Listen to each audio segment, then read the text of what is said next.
Tamil job factory நம்ம சேனலில் தமிழ்நாடு அரசு வேலைவாய்ப்புகள் பற்றின தகவலை வந்து கண்டிப்பாக பார்த்துட்ருக்கோம். அந்த வகையில் பார்த்திங்க அப்படின்னா அறநிலையத்துறையிலேருந்து வந்திருக்கக்கூடிய வேலைவாய்ப்பு அறிவிப்பை பற்றி பார்க்கலாம். கிட்டத்தட்ட 48க்கும் மேற்பட்ட போஸ்டிங்ஸ் வந்து கொடுத்துருக்காங்க. ஸ்டார்டிங் சேலரியே வந்து 20,000 வந்து சொல்லியிருக்காங்க. நேரடி நியமனம் தேர்வு இல்லை, டேட்டா இன்டர்வியூ மட்டும்தான், உங்களுக்கு எந்த ஒரு எக்ஸாம்ஸ் வந்து கிடையாது. இதற்கான லாஸ்ட் டேட் 20/1/2023. இந்த டேட்டுக்குள்ளே நீங்கள் வந்து அப்ளை பண்ணணும். அப்ளை பண்ணுறது பார்த்திங்க அப்படின்னா லெட்டர் மூலமாக தான் வந்து நீங்கள் அப்ளை பண்ணுற மாதிரி கொடுத்துருக்காங்க. 38 மாவட்டத்தில் உள்ள ஆண் பெண் எல்லாருமே வந்து அப்ளை பண்ணலாம். ஸோ இந்த ஜாப்பை பொறுத்த வரைக்கும் எப்படி வந்து வேக்கண்ட் வந்து கொடுத்துருக்காங்க, நீங்கள் வந்து எப்படி அப்ளை பண்ணணும் அப்படிங்கிறத பற்றின பல்வேறு தகவல் இந்த வீடியோவில் நம்ம பார்க்கலாம். அதை பற்றி பார்க்கறதுக்கு முன்னாடி தமிழ் ஜாப் ஃபேக்ட்ரி சேனலை சப்ஸ்கிரைப் பண்ணாமல் இருந்தீங்க அப்படின்னா சப்ஸ்கிரைப் பண்ணிக்கோங்க. அப்படியே பக்கத்தில் இருக்கக்கூடிய பெல் ஐக்கானை ப்ரெஸ் பண்ணிவிட்டு அதில் ஆளுங்கிற ஆப்ஷனை ப்ரெஸ் பண்ணுங்கள். அப்போ தான் நம்ம போடக்கூடிய அடுத்தடுத்த வீடியோடைய அப்டேட் உங்களுக்கு நோட்டிஃபிகேஷனில் வந்துட்டுருக்கும். பார்த்திங்க அப்படின்னா அப்ளிகேஷன் ஃபார்ம் இது வந்து மண்டல ஸ்தபதிக்கான விண்ணப்ப படிவம் அப்படின்னு வந்து கொடுத்துருக்காங்க.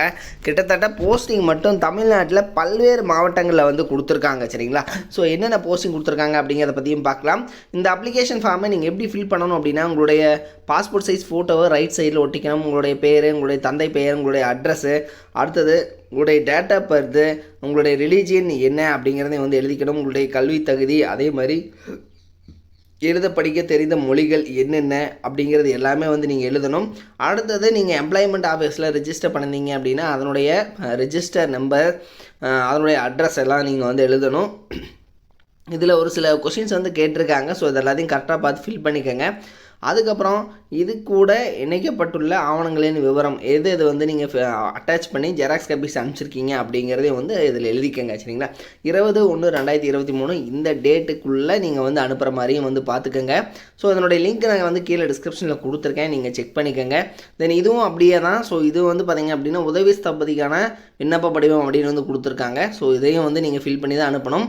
மண்டல ஸ்தபதி காலி பணியிடங்கள் எங்கெங்கே கொடுத்துருக்காங்கன்னு பார்த்தீங்கன்னா சென்னை, திருப்பூர், நாகப்பட்டினம், ஈரோடு, திண்டுக்கல், காஞ்சிபுரம், தூத்துக்குடி, திருவண்ணாமலை, கடலூர் இது மாதிரிலாம் கொடுத்துருக்காங்க. உதவி ஸ்தபதி காலி பணியிட பட்டியல் பார்த்திங்க அப்படின்னா கிட்டத்தட்ட பார்த்திங்கன்னா சென்னை, செங்கல்பட்டு, காஞ்சிபுரம், வேலூர், திருவள்ளூர், திருவண்ணாமலை, கிருஷ்ணகிரி, விழுப்புரம், கள்ளக்குறிச்சி, மயிலாடுதுறை, கும்பகோணம், நாகப்பட்டினம், திருவாரூர், கடலூர், அரியலூர், திருப்பூர், கரூர், தஞ்சாவூர், புதுக்கோட்டை, திருச்சி, பெரம்பலூர், மதுரை, விருதுநகர், ராமநாதபுரம், சிவகங்கை, தூத்துக்குடி, தென்காசி, திண்டுக்கல், தேனி, திருநெல்வேலி, நாகர்கோவில் இது மாதிரி பார்த்திங்க அப்படின்னா கிட்டத்தட்ட ஒரு 37 இடங்களில் வந்து கொடுத்துருக்காங்க. சரிங்களா?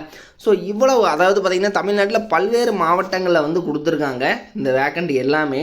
ஸோ உங்களுக்கு வந்து பார்த்திங்க அப்படின்னா இங்கே என்னென்ன போஸ்டிங் அப்படிங்கிறத பற்றி டீட்டெயிலாக வந்து நம்ம பார்க்கலாம். இது வந்து இந்து சமய அறநிலையத்துறையிலேருந்து வந்திருக்கக்கூடிய அஃபிஷியல் நோட்டிஃபிகேஷன். ஸோ இதில் பார்த்திங்க அப்படின்னா மண்டல ஸ்தபதி அப்படின்னு கொடுத்துருக்காங்க, உதவி ஸ்தபதி அப்படின்னு கொடுத்துருக்காங்க. மண்டல ஸ்தபதிக்கு 10 வேக்கண்ட்டு, உதவி ஸ்தபதி 38 வேக்கண்ட்டு. ஸோ இந்த 38 வேக்கண்ட்டும் பார்த்திங்க அப்படின்னா 38 வகையான டிஸ்ட்ரிக்ஸில் ஒவ்வொரு டிஸ்ட்ரிக்ஸ்லேயும் வந்து போடுற மாதிரி தான் வந்து கொடுத்துருக்காங்க. அடுத்தது உங்களுக்கு இத்துறை அலுவலகம் எங்கே இருக்குது அப்படிங்கிறது வந்து கொடுத்துருக்காங்க. ஸோ ஆல்ரெடி நம்ம பார்த்தோம் இல்லைங்களா எந்தெந்த டிஸ்ட்ரிக்டில் அப்படிங்கிறதும் இருந்துச்சு. உங்களுக்கான சேலரியை பொறுத்த வரைக்கும் மண்டல ஸ்தபதி 25,000, உதவி ஸ்தபதிக்கு 20,000 வந்து ஸ்டார்டிங் சேலரியாக வந்து கொடுத்துருக்காங்க. இதுக்கு வந்து உங்களுக்கான விண்ணப்பிக்கக்கூடிய நபர் வந்து என்ன படிச்சிருக்கணும் அப்படிங்கிறது வந்து மண்டல ஸ்தபதிக்கான விண்ணப்பிக்கக்கூடிய நபருக்கான என்ன, அதாவது குவாலிஃபிகேஷன் வேணும் அப்படிங்கிறத கொடுத்துருக்காங்க. Must passes bachelor of technical in traditional architecture முடிச்சிருக்கணும், அல்லது மரபு சிற்பக்கலையில் இளநிலை நுட்பக்கலை பட்டம் இது வந்து படிச்சிருக்கணும் அப்படின்னு வந்து சொல்லியிருக்காங்க. ஸோ இதை வந்து பார்த்துக்கோங்க. உதவி ஸ்தபதி பொறுத்த வரைக்கும் வந்து பார்த்திங்கன்னா passes bachelor of technical in traditional architecture படிச்சிருக்கணும் அப்படின்னு வந்து கொடுத்துருக்காங்க. சரிங்களா? ஸோ இதை வந்து டீட்டெயிலாக வந்து படித்து பார்த்துக்கோங்க. ஒரு சில இன்ஸ்ட்ரக்ஷன்ஸ் என்ன அப்படின்னா இந்து சமயத்தை பின்பற்றுவராக இருக்க வேணும் அப்படின்லாம் கொடுத்துருக்காங்க. தென் இந்த விண்ணப்ப படிவங்கள், அதாவது இந்த அப்ளிகேஷன் ஃபார்மை ஃபில் பண்ணிவிட்டு ஆணையர் இந்து சமய அறநிலையத்துறை 119 உத்தமர் காந்தி சாலை, நுங்கம்பாக்கம், சென்னை 600034 இந்த அட்ரஸுக்கு தான் நீங்கள் வந்து சென்ட் பண்ணணும் அப்படிங்கிறத வந்து கொடுத்துருக்காங்க. இன்ஸ்ட்ரக்ஷன்ஸ் எல்லாமே வந்து டிஸ்கிரிப்ஷனில் கொடுத்துருக்கேன் லிங்க். இதனுடைய லிங்க் நீங்கள் போய்ட்டு டீட்டெயிலாக படித்து பார்த்துக்குங்க. இது மாதிரியான அப்டேட் நியூஸ்க்கு தமிழ் ஜாப் ஃபேக்ட்ரி சேனலை சப்ஸ்கிரைப் பண்ண மறந்துடாதீங்க. தேங்க்யூ.